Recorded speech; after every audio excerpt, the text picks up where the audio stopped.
G'day guys, it is Ben here from Hunt the Night. Now, can't quite see what I'm doing because I've got a new mount for my video recording.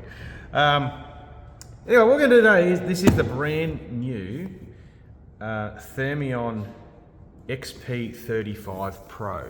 That's right, this is not the XQ35, not XQ35. It's not an XQ38 anymore, it is now an XQ35. And it comes with the latest Linred 25 millikelvin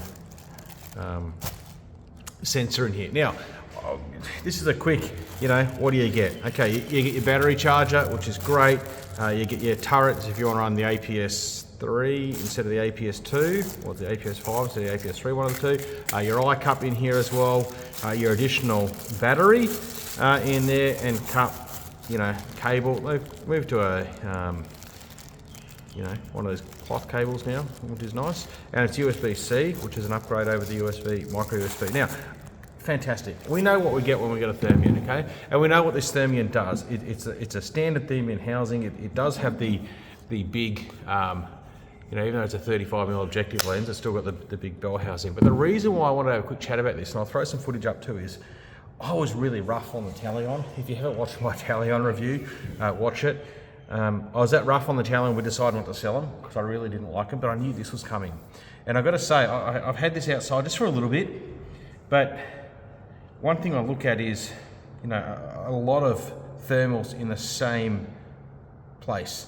And there's a couple of things I look at is how well defined the power poles are, how well, the image is balanced. And I like this. I'm really happy they made this. This sits within that 35mm focal length, and there's some very good devices in there. And this is also now one of those good devices. It's a little bit choppy around the edges, but that stuff can be improved by firmware down the track. What I mean by that is a car where the image is a little bit choppy. But overall, it's a very, very well balanced image.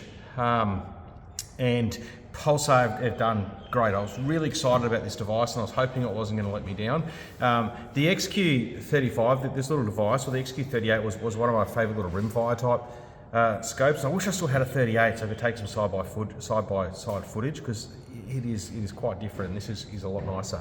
The XQ50 is another one that I really like in that range as well. So anyway, there it is, guys. This is the XQ35. Again, this is just a quick introduction, say hello to the unit. It's not a review, but it's going in the right direction, which I'm really happy about. All right, guys, available now at huntthenight.com.au.